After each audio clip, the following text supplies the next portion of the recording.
दिन पहली बार मैंने देखा कि मेरी जेठानी मेरे देवर की मालिश कर रही थी। मेरा नाम नताशा है और मेरी उम्र 24 साल है। वैसे तो मेरी जेठानी से अच्छी खासी बनती थी, पर इस बात के बारे में उन्होंने मुझे कभी नहीं बताया कि उनका देवर जी से चक्कर है। और कुछ हद तक तो यह बात सत्य भी है कि जेठ जी कभी शराब से दूर ही नहीं होते।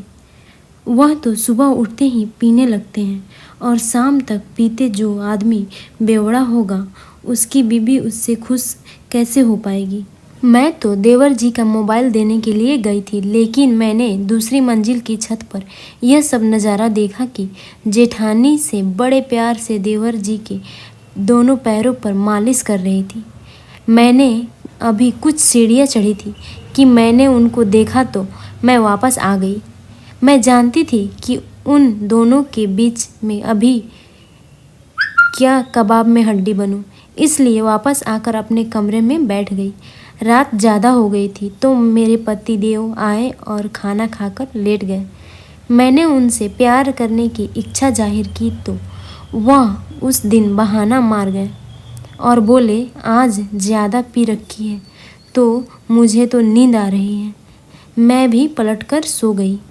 आज मैंने सुबह सुबह चाय बनाया और 1 कप चाय मैंने जेठानी जी को भी दी तो वह काफ़ी खुश हो गई, क्योंकि आज तक मैंने जेठानी जी को कभी चाय नहीं देती थी। हमेशा वही बनाकर मुझे दिया करती थी। हम दोनों ने बैठकर चाय पी और मैं उनसे जेठ जी के बारे में पूछने लगी। जेठ जी का नाम जुबान पर आते ही उनकी आंखों में आंसू आ गए और बोली, क्या बताऊं बहन, उनको मुझसे ज़्यादा शराब से ही प्यार है और कभी सुबह नहीं पिएंगे तो शाम को आते ही पी लेंगे, और पीने के बाद तो ठीक है, पीने के बाद उनको जल्दी नींद आ जाती है। कुछ मर्द ऐसे होते हैं जो पीने के बाद रोमांटिक हो जाते हैं, लेकिन एक मेरा मर्द है जो पीने के बाद सो जाता है। अब बताओ, एक दिन हो तो चलता, महीनों हो जाते हैं मैं तड़पती रहती हूँ और वह सोते रहते हैं। उन्होंने अपने दिल की बात शायद पहली बार किसी से बोली थी तो उनके आंसू निकल रहे थे और वह खुद को हल्का महसूस कर रही थी। मैंने अपनी साड़ी के पल्लू से उनके आंसू पोंछ दिए तो वह मेरी तरफ देखकर मुस्कुराने लगी और बोली, खैर छोड़ो, आज तुमको यह सब कैसे पूछना आया? तुमने कभी भी यह जानने की कोशिश नहीं की?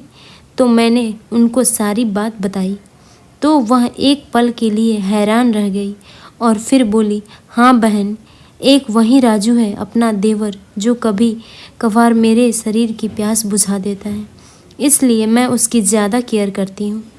पर तुम कसम से यह बात घर में किसी और को नहीं बताना, वरना मेरी और आपकी बदनामी होगी। मैंने जेठानी जी को विश्वास दिया कि यह बात कहीं और नहीं जाएगी।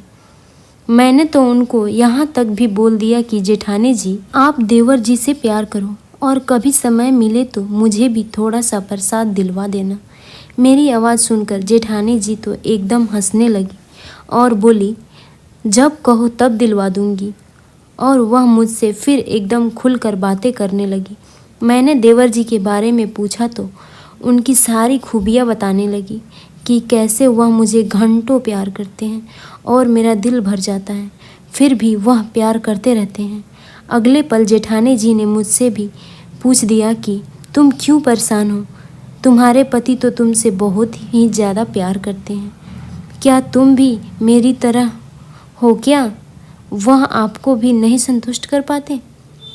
तो मैंने जेठानी जी को बोल दिया, कर पाते हैं, लेकिन मन इधर उधर भटकता है। कुछ नया करूं ताकि कुछ नया प्यार मिले।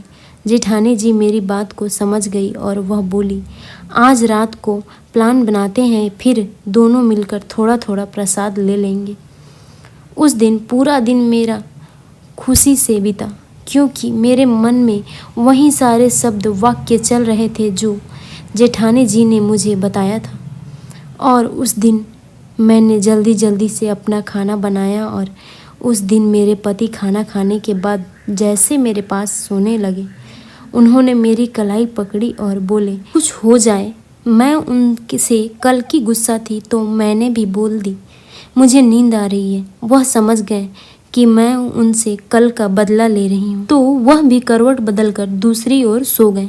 मैंने उनसे इसलिए कहा था क्योंकि मुझे छत पर जेठानी जी के साथ देवर जी के पास जाना था। लगभग 5 मिनट के बाद मैंने देखा कि मेरे पति खराटे मारकर सोने लगे और मैं चुपके से उठी और जेठानी जी के पास गई तो वह बोली, हाँ बस अब समय आ गया है कि हम दोनों छत पर चलेंगे, क्योंकि देवर जी हमेशा छत पर ही सोते थे। बेचारे की बीबी तो है नहीं, अकेले सोते हैं, लेकिन उनकी भी किस्मत तेज़ है कि उनको 2-2 बीबियाँ मिली। जेठानी जी की बात सुनकर मैं मुस्कुराई और दोनों जीने के रास्ते छत पर चढ़ने लगे, क्योंकि तब 10 बज रहा था और घर में सभी लोग सोने लगे थे। मैं जानती थी कि मेरे पति एक बार सो जाए तो वह सिर्फ सुबह को ही उठते हैं, इसलिए मैं उनकी ओर से निश्चिंत थी। अब मैं पीछे पीछे जेठानी जी के चलने लगी और हम लोग जाकर देवर जी के अगल बगल में बैठ गई। देवर जी भी शायद सो रहे थे, तो जेठानी जी ने भी उनको जगाया नहीं और उनके पैर दबाने लगी। कुछ सेकंड बाद पैर दबाने के बाद देवर जी उठकर बैठ गए और मुझे देखकर हैरान हो गए। उनके मुंह से बस यही निकला, भाभी जी तुम भी यहाँ? तो जेठानी जी ने उनको सारी बातें बताई और बोली, आज से यह भी तुमसे वही उम्मीद लगाकर आई है जो मैंने आपसे पिछले 2 साल से लगा रखी है। तो देवर जी हल्का सा मुस्कुराए और बोले, ठीक है। फिर तो जैसे क्या हुआ, मैंने उनका एक पैर दबाने लगी। मुझे भी अच्छा लग रहा था। अब देवर जी अपने पैर समेट कर बैठ गए और मैं जेठानी जी उनके बाजू में सट कर बैठ गई। अगले पल देवर जी के दोनों हाथ मेरे और जेठानी जी के अंगों को ऐसे छू रहे थे जैसे कोई फल देने वाला फल छू छू कर देखता है तब खरीदता है। शायद देवर जी के इस एहसास ने मुझे अपने पति से ज़्यादा मज़ा दे रहे थे, तो मैं सिसकियाँ भर रही थी और जेठानी जी तो जैसे उनकी बीवी हो, वह उनसे इस तरह से पेश आ रही थी और देवर जी हम दोनों को प्यार कर रहे थे। छत पर काफ़ी ठंडी हवा चल रही थी, इसलिए वह प्यार और दुगना लग रहा था। करीब आधा घंटा तक वह मुझे और जेठानी जी को प्यार करते रहे। उसके बाद वह काफ़ी थक गए, तो मैंने अपने साड़ी के पल्लू से उनका पसीना पूछा और उनको नीचे से शरबत बनाकर पिलाया। तो उन्होंने बोला, थैंक यू भाभी। मैंने बोला, कोई बात नहीं, आपने मुझे इतना सब प्यार दिया तो इसमें धन्यवाद की क्या बात है। और मैं नीचे उतर आई, लेकिन जेठानी जी अभी भी उनके पास बैठकर बातें कर रही थी। मैं समझ रही थी कि जेठानी जी उन्हीं के पास सो जाएगी, क्योंकि जेठ जी तो उस दिन कहीं बाहर गए थे। इसलिए मैं उतर आई, क्योंकि मेरा पति तो नीचे सो रहा था, तो मुझे तो चिंता थी और मैं वापस आकर अपने पति के पास सो गई। ऐसे ही नई नई मज़ेदार कहानियाँ सुनने के लिए हमारे चैनल को सब्सक्राइब करें। धन्यवाद।